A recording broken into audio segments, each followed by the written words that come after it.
और बढ़े उससे पहले आपको सीधा लिए चलते हैं यूपी विधानसभा, जहां आज मानसून सत्र की शुरुआत हो रही है।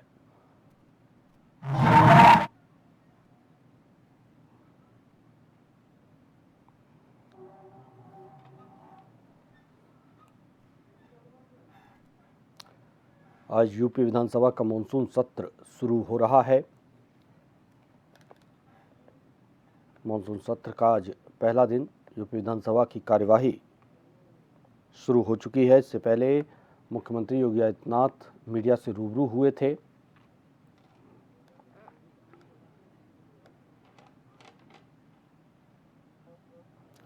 आज यूपी विधानसभा का मानसून सत्र शुरू हो रहा है।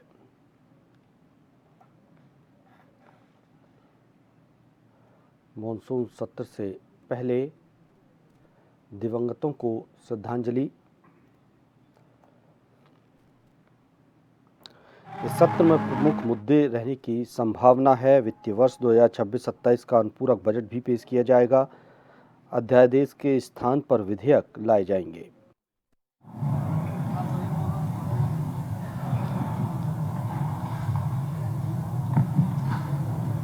अध्यक्ष जी,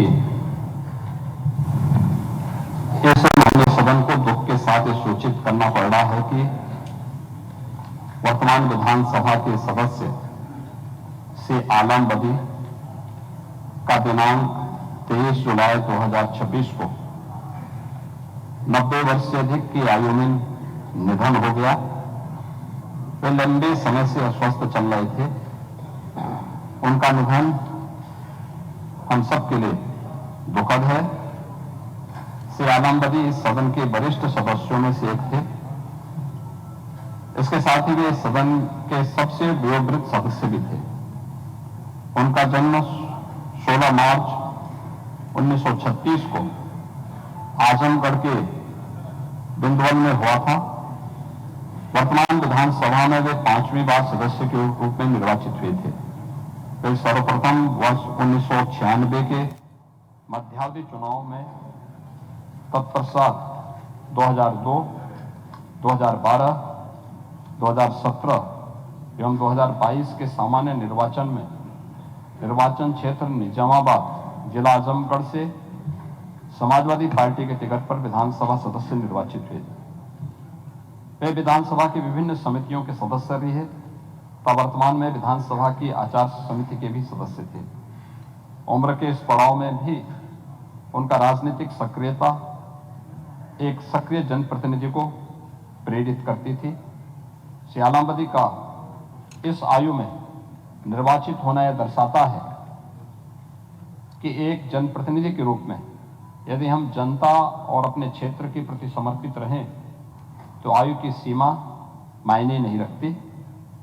श्री आलम बदी सरल, विनम्र और जनसामान्य से जुड़े हुए एक जनप्रिय नेता थे। उत्तर प्रदेश की राजनीति में वे अपनी सादगी और वेदांत छवि के लिए जाने जाते थे।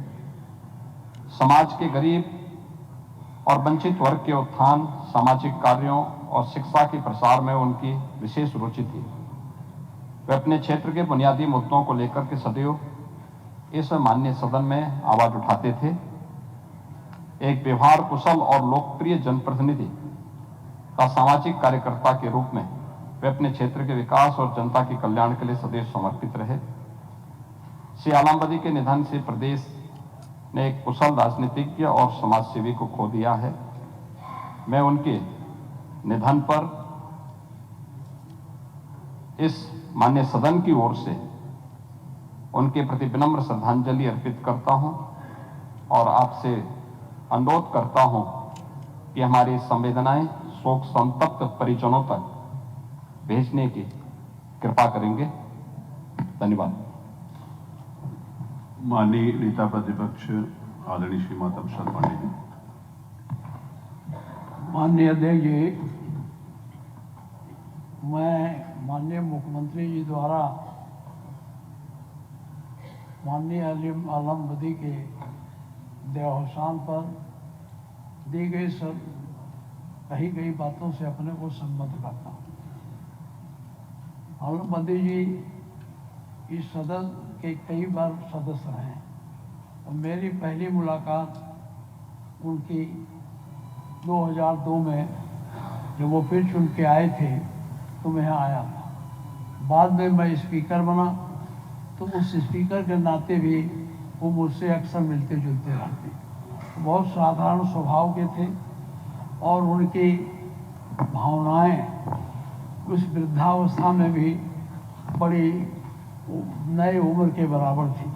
क्योंकि जब वो मेदांता में भर्ती थे तो मैं उनसे मिलने गया था, उनसे हालचाल पूछा, कहा चुनाव का क्या होगा, कहीं मैं फिर लड़ूंगा। हमने कहा इस उम्र में आप लड़ोगे? कहीं मेरे पास वो उमंग है, वो ताकत है कि मैं लड़ सकता हूँ। मैं उनको समझाया कि अपने बेटे को दे दो लड़ने को। कहने नहीं मैं ही लड़ूंगा। मैं उनको समझा के फिर आया। चलते समय नमस्कार हुआ, वही अंतिम भेंट हमारी थी। इसके बाद हमारी उनकी भेंट नहीं।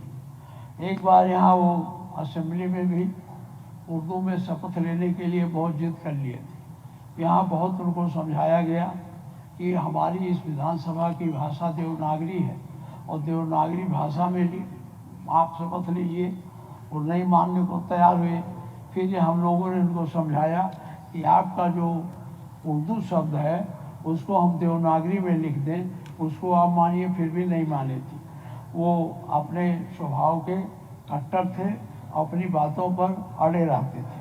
वो उनके 23 जुलाई 2026 को उनका निधन हुआ है। 16 मार्च 1936 को उनका जन्म हुआ। वो जन्म उनका बिंदवल जिला आजमगढ़ में हुआ। वो intermediate diploma in electrical and mechanical engineering की शिक्षा प्राप्त की थी। वो निर्वाचन क्षेत्र उनका निजामाबाद था, जिला आजमगढ़। वो 13वीं विधानसभा, 14वीं विधानसभा और 16वीं विधानसभा, एक तरह से मान लीजिए 22 तक, 18वीं विधानसभा के सदस्य 5वीं बार निर्वाचित होकर आए थे। वो आचार समिति के सदस्य थे। वो समाज सेवा, राष्ट्रीय एकता को बढ़ावा देना, असहाय और गरीबों की सहायता करना,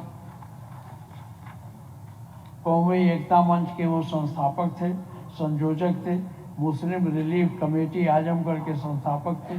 सदस्य विभिन्न आंदोलनों में धारा 103 पे 53A NSA के अंतर गोरखपुर तथा लखनऊ कारागारों में बंदी रहे। देश के रोशन मुस्तकबिल की राह कौमी एकता के शीर्षक की पुस्तक लिखी, जो अभी तक प्रकाशाधीन नहीं है। मैं अपने तरफ से तथा अपने दल के तरफ से उन्हें इस अवसर पर श्रद्धांजलि और श्रद्धा सुमन अर्पित करता हूँ। माननीय नेता अपना दल। धन्यवाद अध्यक्ष जी।